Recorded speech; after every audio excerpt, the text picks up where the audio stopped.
public and trying to make music, there's a point where you're struggling to get anybody to listen, and we had a hard time with that. We could empty a room like this in a second in our early days. People would, the only reason they'd hang around was to scream out a few insults before they exited the room. But then comes a point where there's success, and like Sinatra, probably more than anybody, had all these paparazzi following him around. Everything he did was well documented in the tabloids, and there's a point where everything gets in your way of being able to make music. All of a sudden it becomes more difficult to find the time to be able to do what you want to do, because the people that love what you want to do are always there. But I can't even imagine, you know, the level of that Frank had to deal with. But that's another thing, going back to this Quincy Jones film. You know, it's like everybody else is rehearsing. Frank walks in and knocks it out like that. It's like he didn't have to be there and rehearse and go over it. Well, he had done a lot of preparation. He didn't just walk in and rattle it off. You know, one of the biggest surprise about these two books for me was how incredibly hard he worked on the singing. So he did vocal exercises. When he made an album, he went into training, cut down from 3 packs of unfiltered Camels a day to 2. You know, he cut down on the Jack Daniels a little bit. But he really studied those lyrics. He studied the lyrics. He knew them like as if they were a poem before he ever sang a note of the music. And he had an amazing year. But that's also a difference in an approach to the studio. Yes. Based on working with arrangers. So the Beatles model that they arrive at by Sgt. Pepper is about sitting there until the thing emerges, rather than doing the work prior to entering the studio. And one of the people I interviewed for my books is an engineer you may have heard, you probably heard of him, named Lee Hirschberg, who worked a lot with Sinatra and worked with Crosby, Stills and Young, worked with Randy Newman, all the great singer-songwriters, the whole range, Warner Reprise, Mo Austin. And he was usually respectful of both sides of that equation. There was Sinatra's world of having everything absolutely prepared, and then this other world, this new world, of these brilliant guys, also geniuses, walking into the studio, and it would take 7 hours or 7 days or 7 weeks until they got it right, but they had to get it right in the studio. They had to find it in the studio. It was a very different model for Sinatra. Right, very different and then you've got the genius of Tom Petty, who's writing the songs, playing the songs, and this all, I think, was opened up by the Beatles as well, but he's able to create this whole thing and perform it, record it, and then go out live and play something that originated from nothing.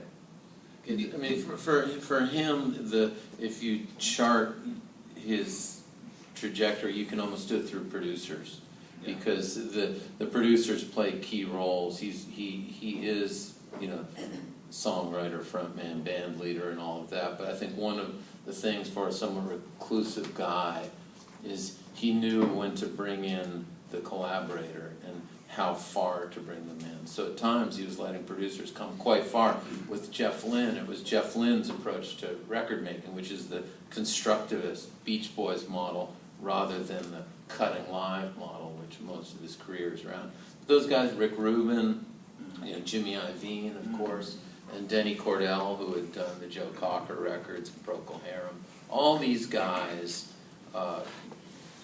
you can't see the story as an individual story. It's a band story, but it's a producer story too. Yeah. Well, we had that with Bob Ezrin, of course.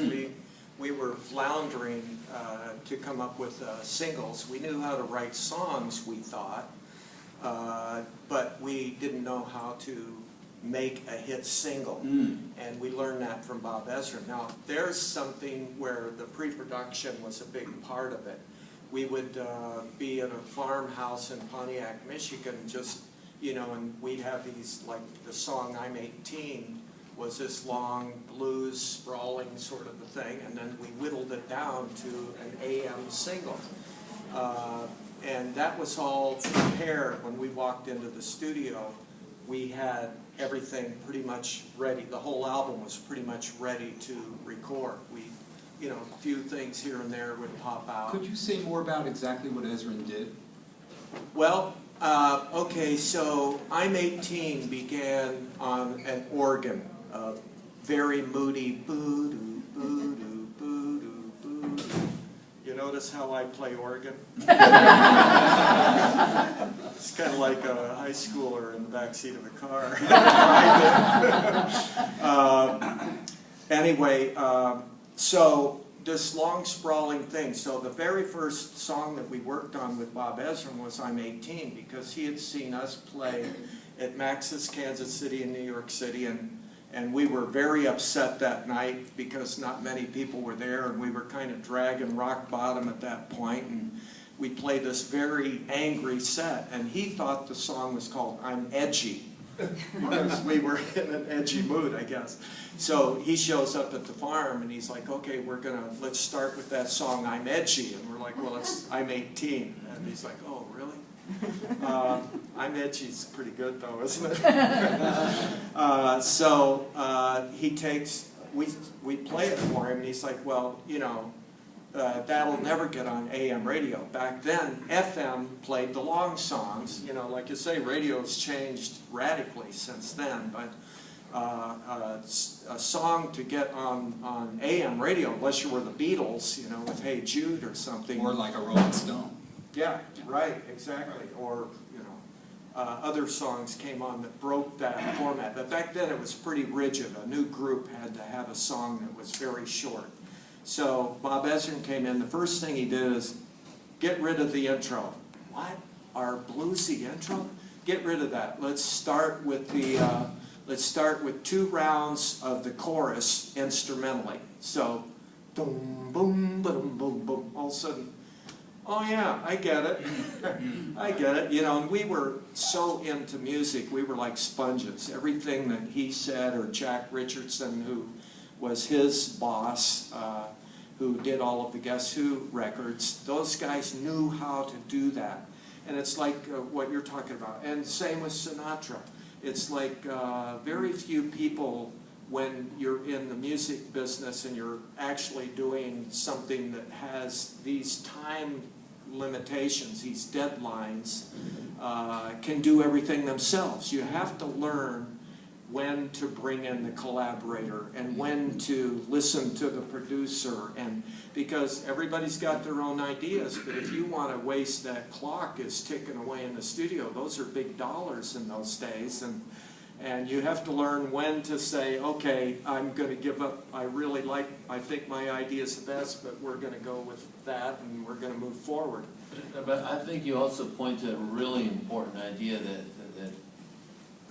doesn't get a lot of coverage, is that many acts fail in transitioning from being a live performing group to being a recording group.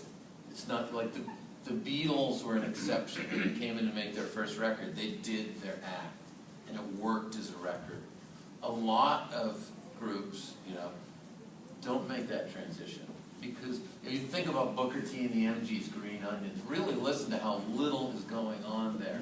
It's very hard for a lot of performing groups across genres to start to do less. Right. Yeah, this is often, yeah, this is where often producers are just like hatchet men, coming in and just saying, please don't play there, don't play there. And I promise you will have 3 times the impact when you begin to play. You know, It's but like the young ego, it's brutal. If you take, you have a big guitar sound, say, for recording, and now you put that in a wastebasket. Now you think, I'm going to make it bigger by adding another guitar playing the same part. All of a sudden, both guitars sound half as big to fit them both. And then you start adding all these overdubs, and everything keeps getting smaller instead of bigger. Yeah, that's a great description.